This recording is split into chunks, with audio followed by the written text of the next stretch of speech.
নমস্কাৰ বিকিৰণ ক্লাছেছলৈ সকলোকে স্বাগতম জনালো আজি আমি পঞ্চম শ্ৰেণীৰ নতুন গণিতৰ পঞ্চম ভাগৰ দ্বিতীয় চেপ্টাৰ কোণৰ 24 পৰা 29 লৈকে শেষৰ পৃষ্ঠাকেইটা আলোচনা কৰিম আহা এতিয়া আমি আৰম্ভ কৰো প্ৰথমতে তোমালোকক ধুনিয়া এটা কাহিনী দিয়া আছে কোণ আৰু সময়ৰ ওপৰত এতিয়া কি কৈছে কাহিনীটোত মুনিয়াৰ জন্মদিনত হি ধুনিয়া সাজুনৰ এটা টেবুল ঘড়ী উপহাৰ পালে এইটো আমি ঘড়ীটো কাষত দেখিছো ঘড়ীটোৰ কাটা দুডালে কোণ উৎপন্ন কৰা চাই হি আচৰিত হ'ল পিছদিনা হি ঘড়ীটো স্কুললৈ নি সকলোকে দেখুৱালে প্ৰাৰ্থনা সভাৰ বেল বাজিল আৰু সকলোৱে আচৰিত হৈ দেখিলে মুনিয়াৰ ঘড়ীৰ কাটা দুডালে সমকোণ কৰিছে আৰু প্ৰাৰ্থনা সভা 9 বজাত আৰম্ভ হ'ল হয়নে ঘড়ীৰ কাটা দুডালে সমকোণ কৰিছেনে এল আকৃতিৰ কোণ কৰিছেনে নিশ্চয় কৰিছে ইয়াৰ পিছত কি হ'ল কাহিনীটো চাওঁ আহা সভা শেষ হৈ প্ৰথম পিৰিয়ড যোৱাৰ সময়ত ছাৰক ঘড়ীটো দেখুৱালে তেতিয়া আকৌ সকলোৱে দেখা পালে 10 বজাত কাটা দুডালে সমকোণতকৈ সৰু কোণ সৃষ্টি কৰিছে যেতিয়া প্ৰথম পিৰিয়ড শেষ হ'ল তেতিয়া ছাৰক ঘড়ীটো দেখালে তেতিয়া 10 বাজিছিলে আৰু 10 বজাত কি হৈছিলে এলতকৈ আকৃতিটো সৰু হৈ গৈছিলে দুইডাল কাটা চাপ খাই আছিলে হেতু কাৰণে এটো কোণ কি হ'ব সমকোণতকৈ সৰু কোণ এইবোৰ দেখি তেওঁলোকে ছাৰক বহুত প্ৰশ্ন সুধিলে আৰু ছাৰে তেওঁলোকৰ আখুৱাহবোৰ সমাধান কৰাৰ বাবে কাটা দুডাল নিজৰ হাতেৰে ঘূৰাই ঘূৰাই দেখুৱাই দিলে দিনটোৰ ভিতৰত এনেকুৱা বহুত সময় পালে যেতিয়া ঘড়ীৰ কাটা দুডালে সমকোণ সৃষ্টি কৰে হয়নে তোমালোকে মন কৰিবা হন দিনটোত ঘড়ীয়ে সমকোণৰ সৃষ্টি কৰে নে নকৰে আৰু তোমালোকে দেখিবা কেতিয়াবা সমকোণতকৈ সৰু কোণৰ সৃষ্টি কৰে কেতিয়াবা সমকোণতকৈ ডাঙৰ কোণৰ সৃষ্টি কৰে আৰু কেতিয়াবা সমকোণ সৃষ্টি কৰে এতিয়া আমি আগৰ ভিডিঅ'টো পাই আহিছো সমকোণতকৈ সৰু কোণ আৰু সমকোণতকৈ ডাঙৰ কোণ এই দুইটা কোণৰ কাৰণে এটা নাম আছে আমি সেইটো বিষয়ে জানি লওঁ আহা যেতিয়া এটা কোণে সমকোণতকৈ সৰু কোণৰ সৃষ্টি কৰে তেতিয়া তাক সূক্ষ্ম কোণ বুলি কোৱা হয় মনত ৰবনে তোমালোকৰ যেতিয়া সমকোণ হ'বলৈ হলে সদায় কোণটো এল আকৃতিত থাকে আৰু যেতিয়া এইফালৰ বাহুটো চাপ খাই আহে তেতিয়া সূক্ষ্ম কোণৰ সৃষ্টি কৰে যেতিয়া কোণটো সমকোণতকৈ সৰু হয় তেতিয়া তাক কি বুলি কোৱা হয় সূক্ষ্ম কোণ বুলি কোৱা হয় আৰু যেতিয়া কোণটো সমকোণতকৈ ডাঙৰ হয় তেতিয়া তাক কি বুলি কোৱা হয় স্থূল কোণ বুলি কোৱা হয় ডাঙৰ হ'বলৈ হলে কি হ'ব লাগিব যে এই বাহুটো আৰু এইফালে মেল খাই যাব লাগিব ই সমকোণতকৈ ডাঙৰ কোণ হ'ব আৰু সমকোণতকৈ ডাঙৰ কোণ হলে স্থূল কোণ আৰু সমকোণতকৈ সৰু কোণ হলে সূক্ষ্ম কোণ এতিয়াৰ পৰা আমি যদি সমকোণতকৈ সৰু কোণ পাওঁ তেতিয়া তাক কি বুলি ক'ম সূক্ষ্ম কোণ বুলি ক'ম যদি সমকোণতকৈ ডাঙৰ কোণ পাম তেতিয়া তাক স্থূল কোণ বুলি ক'ম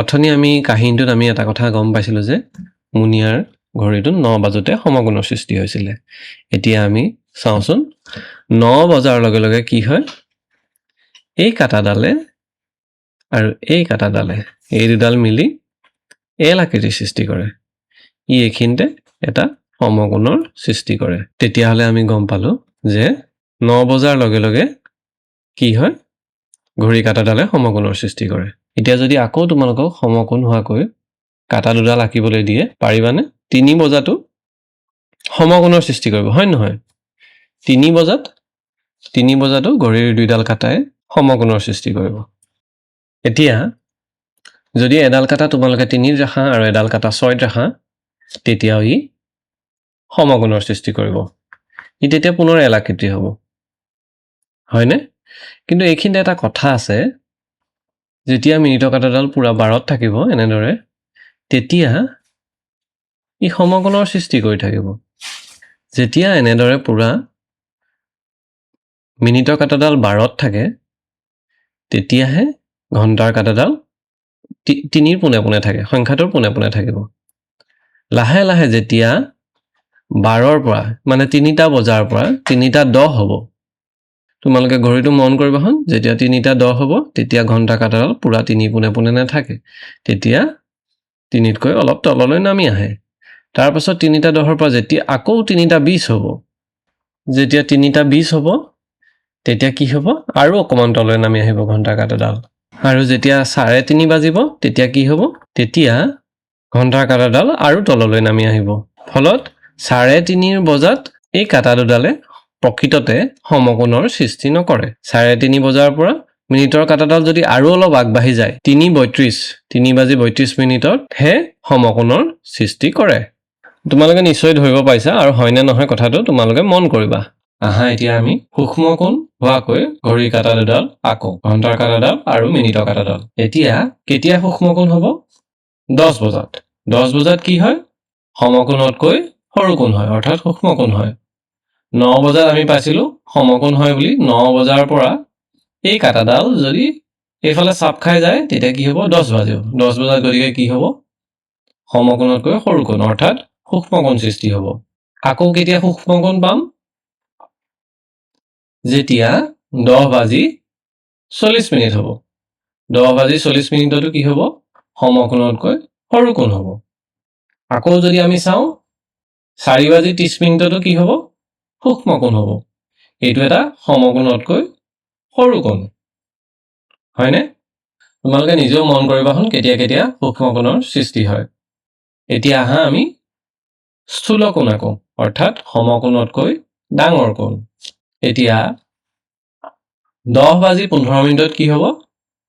ই এটা স্থূল কোণৰ সৃষ্টি কৰিব। 10:15 কি হ'ব? স্থূল কোণৰ সৃষ্টি কৰিব। আকৌ আমি যদি চাওঁ 8:20 ই এটা স্থূল কোণ অৰ্থাৎ সমকোণতকৈ ডাঙৰ কোণৰ সৃষ্টি কৰিব। আকৌ 6:10 তেনেকৈ ই এটা স্থূল কোণৰ সৃষ্টি কৰিব অৰ্থাৎ সমকোণতকৈ ডাঙৰ কোণ। তোমালোকে নিশ্চয় এইখিনি পাৰিবা বুলি ভাবিছোঁ। যদি কিবা অসুবিধা হয় তোমালোকে তেতিয়া কমেণ্টত জনাবা। ইয়াৰ আগৰ ভিডিঅ'টোত তোমালোকে কোণমান যন্ত্ৰৰ সৈতে চিনাকি হৈছা। এতিয়া আমি কোণমান যন্ত্ৰৰ জৰিয়তে কেনেকৈ কোণ দেখিব পাৰে তাকে আমি শিকো আহা। এতিয়া কোণমান যন্ত্ৰৰ মাজতে এইখিনিতে এইটো কোৱা হয় কেন্দ্ৰবিন্দু। এইটো কি বুলি কোৱা হয়? কেন্দ্ৰবিন্দু বুলি কোৱা হয়। আৰু এই ৰেখাডালক কোৱা হয় আনুভূমিক ৰেখা। এইডালক কি বুলি কোৱা হয়? এই ৰেখাডালক কি বুলি কোৱা হয়? আনুভূমিক ৰেখা বুলি কোৱা হয়। এতিয়া তোমালোকে মন কৰিবা ইয়াতে কিছুমান সংখ্যা লিখা আছে যে 0, 10, 20, 30, 40, 50, 60 এনেদৰে গৈ 180 লৈকে লিখা আছে। আৰু ওলোটাকৈও 0ৰ পৰা আকৌ 180 লৈকে লিখা আছে, হয়নে? ইয়াতে এই প্ৰতিটো দাগ কি হ'ব? 1 ডিগ্ৰী সূচায়।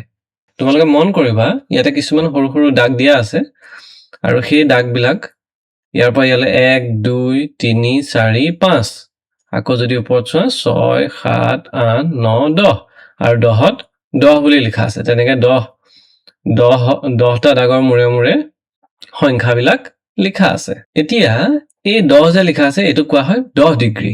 10 ডিগ্ৰী, 20 ডিগ্ৰী, 30 ডিগ্ৰী, 40 ডিগ্ৰী। এতিয়া আমি কোণৰ জোখবিলাক কি বুলি ক'ম? ডিগ্ৰীত ক'ব লাগিব। যেনেকৈ আমি সমকোণ যদি হয় পুৰা এল আকৃতি যদি হয় তেতিয়া তাক আমি কি বুলি ক'ম? 90 ডিগ্ৰী। এতিয়া সমকোণ এটাত কিমান ডিগ্ৰী আছে বুলি ক'ম আমি? 90 ডিগ্ৰী আছে বুলি ক'ম। তেনেকৈ যদি কোণটো এইখিনিলৈকে পায়হি তেতিয়াহ'লে তাক আমি ক'ম 2 ডিগ্ৰী। এতিয়া আহা আমি কোণ কেনেকৈ জোখে সেইটো শিকি লওঁ। এতিয়া ইয়াতে এটা কোণ দিয়া আছে। এই কোণটো যদি আমি এনেকৈ কোণমান যন্ত্ৰডাল বহাই দিওঁ, কোণমান যন্ত্ৰডাল সদায় এই কোণটোৰ যোনটো শীৰ্ষবিন্দু সেই শীৰ্ষবিন্দুটোত এই কেন্দ্ৰবিন্দুটো বহাব লাগিব। কোণমান যন্ত্ৰৰ যোনটো কেন্দ্ৰবিন্দু সেই কেন্দ্ৰবিন্দু ক'ত বহাব লাগিব? এই কোণটোৰ শীৰ্ষবিন্দু। আৰু সেই কোণটোৰ যোনডাল বাহু থাকে, কোণটো দুডাল বাহু থাকে, এইডাল বাহু আৰু এইডাল বাহু। এই বাহুডালত আনুভূমিক ৰেখাডাল ৰাখিব লাগিব। মই আকৌ এবাৰ কৈ দিছোঁ যে কোণমান যন্ত্ৰৰ যোনটো কেন্দ্ৰবিন্দু সেই কেন্দ্ৰবিন্দুটোত এই কোণটোৰ যোনটো শীৰ্ষবিন্দু হ'ব সেই শীৰ্ষবিন্দুটো ৰাখিব লাগিব। আৰু যোনডাল কোণমান যন্ত্ৰৰ আনুভূমিক ৰেখা সেই আনুভূমিক ৰেখাডাল ক'ত ৰাখিব লাগিব? এই বাহুটোত। আমি যেতিয়া এনেদৰে ৰাখিম, আমি যেতিয়া কোণৰ বাহুটোৰ সৈতে আনুভূমিক ৰেখাডাল মিলাই ল'ম তাৰপিছত আমি চাব লাগিব যে 0ৰ পৰা আৰম্ভ কৰি গৈ থাকিলে আমি সিটো বাহু ক'ত পামগৈ? 60ত পামগৈ। গতিকে এই কোণটোৰ মাপ হৈ যাব 60 ডিগ্ৰী। এতিয়া আমি ইয়াতে 180ৰ পৰা হিচাপ নকৰোঁ। আমি ক'ৰ পৰা আৰম্ভ কৰিম? 0ৰ পৰা।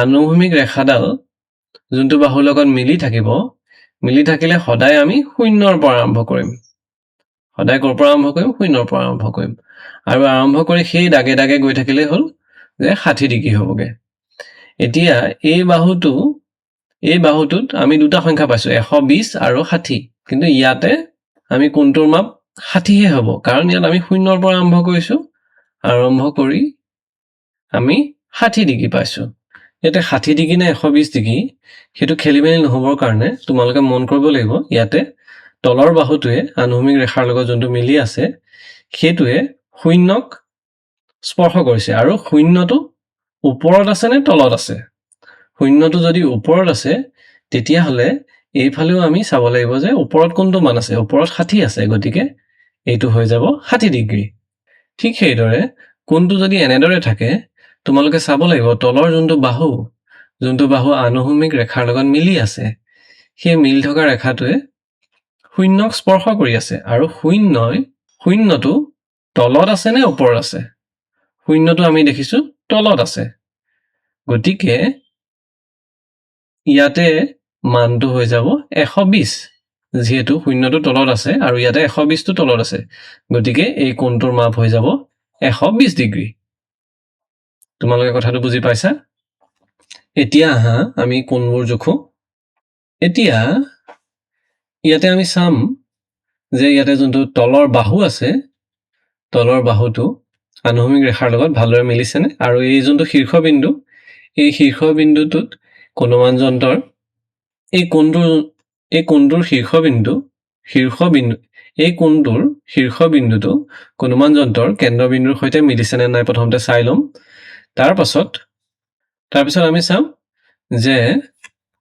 আমি চাম যে শূন্যটো ওপৰৰ শাৰীত আছে নে তলৰ শাৰীত আছে শূন্যটো ওপৰৰ শাৰীত আছে গতিকে এই বাহুটোৱে কোনটো কোট স্পৰ্শ কৰিছে 30 আৰু 150 স্পৰ্শ কৰিছে কিন্তু যেহেতু শূন্যটো ওপৰৰ শাৰীত আছে গতিকে এটো হৈ যাব 30 গতিকে এই কোণটোৰ মাপ হৈ যাব 30 ডিগ্ৰী এতিয়া তোমালোকক এটা কথা কোৱা হোৱাই নাছিলে যে সদায় ডিগ্ৰীটো কেনেকৈ লিখিম আমি এনেকৈ মাপটোৰ ওপৰত সৰুকৈ এনেকৈ শূন্য এটা দি দিম যেনেকৈ যদি 40 ডিগ্ৰী হয় তেতিয়া আমি লিখিম 40 ডিগ্ৰী 50 ডিগ্ৰী হলে আমি লিখিম 50 ডিগ্ৰী তোমালোকে ধৰিব পাৰিছা এতিয়া হা আমি এটো কোণ জোখো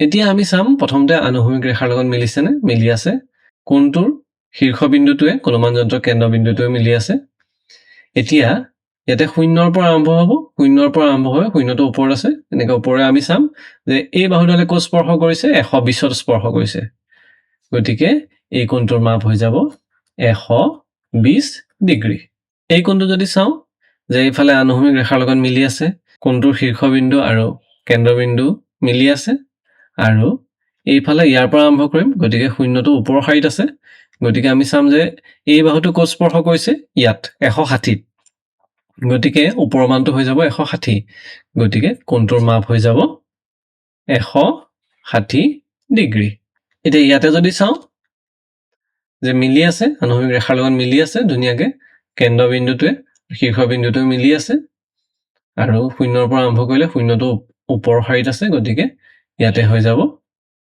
70 গতিকে এইটো হৈ যাব 70 ডিগ্ৰী তোমালোকে ইয়াতে মন কৰিবা যে সদায় শূন্যটো ওপৰৰ শাৰীত আছে নে তলৰ শাৰীত আছে শূন্যটো যদি ওপৰৰ শাৰীত আছে কোণটোৰ মাপটো সেই ওপৰৰ মাপটোই হ'ব 70 ডিগ্ৰী ইয়াতো শূন্যটো ওপৰতে আছে আৰু ইয়াতে ওপৰৰ মানটো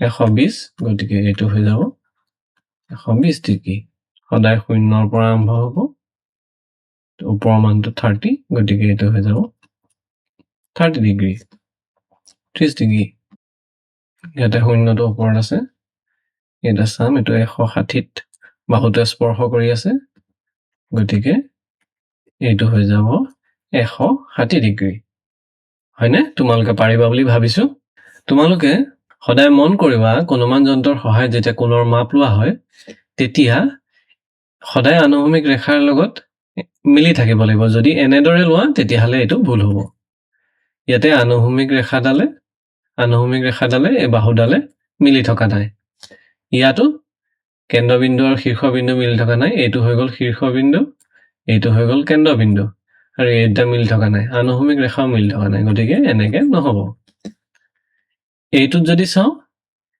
এইটোতো কেন্দ্ৰবিন্দু শীৰ্ষবিন্দুও মিলা নাই আৰু আনুভূমিক ৰেখাও মিলা নাই গতিকে এইটো নহব ঠিক এইটোতো একেই হৈছে আনুভূমিক ৰেখাৰ লগত মিলা নাই আনুভূমিক ৰেখাৰ পৰা বাহুটো ওপৰত উঠি আছে গতিকে এইটো ভুল হ'ব এনেদৰে জুখিলে নহব এইটো হৈ গ'ল ভুল জোখ তোমালোকে সদায় মিলাই ল'ব লাগিব এতিয়া তোমালোকে এনেদৰে জুখিলে নহব তোমালোকে শুদ্ধকে জুখিব লাগিব তোমালোকে এনেকে জুখিব লাগিব ইয়াতে কেন্দ্ৰবিন্দু শীৰ্ষবিন্দু মিলি আছে আনুভূমিক ৰেখাৰ লগত এডালো মিলি আছে ইয়াতো মিলি আছে আনুভূমিক ৰেখাৰ লগত বাহু মিলি আছে এইটো হৈ গ'ল এইকেইটা হৈ গ'ল শুদ্ধ এইটো ধুনীয়াকৈ মিলি আছে আৰু এইটো ধুনীয়াকৈ মিলি আছে এইকেইটা শুদ্ধ তোমালোকে জুখোতে সদায় এই কথাকেইটা মনত ৰাখিবা এতিয়া যদি কোণবিলাক এনেদৰে দিয়া থাকে তেতিয়াহ'লে তোমালোকে কেনেকৈ জুখিব লাগিব কোণ অনুমান যন্ত্ৰটো এনেদৰে মিলাই ল'ব লাগিব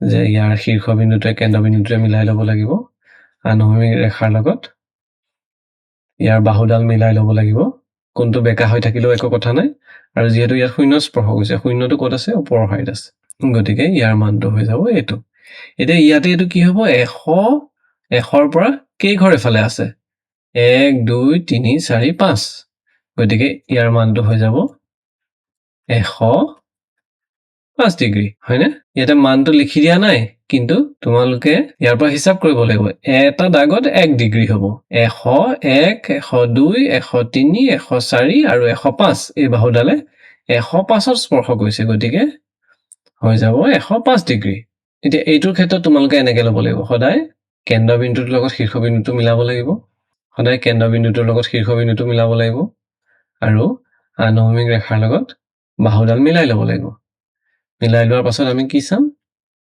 যে শূন্যটো ওপৰত আছে নে শূন্যটো ইয়াত আছে আৰু শূন্যৰ পৰা এনেকৈ গৈ থাকোঁ সিডাল বাহুৱে ক'ত স্পৰ্শ কৰিছে 70 স্পৰ্শ কৰিছে গতিকে এইটো হৈ যাব 70 ডিগ্ৰী এইটো হৈ যাব 105 ডিগ্ৰী তোমালোকে এতিয়া কোণ অনুমান যন্ত্ৰৰে জুখিব পাৰিবা বুলি মই ভাবিছো তোমালোকে যদি ইয়াত বুজাত কিবা অসুবিধা হৈছে তোমালোকে কমেন্টত জনাবা আজিলৈ ইমানতে সামৰিছো তোমালোকে ভিডিঅটো চাই যদি ভাল পাইছা তেতিয়া লাইক কৰিবা কমেন্ট কৰিবা আৰু ভিডিঅটো লগৰবিলাকৰ লগত শ্বেয়াৰ কৰিবা চেনেলটো সাবস্ক্ৰাইব কৰিবা আজিলৈ ইমানতে সামৰিছো ধন্যবাদ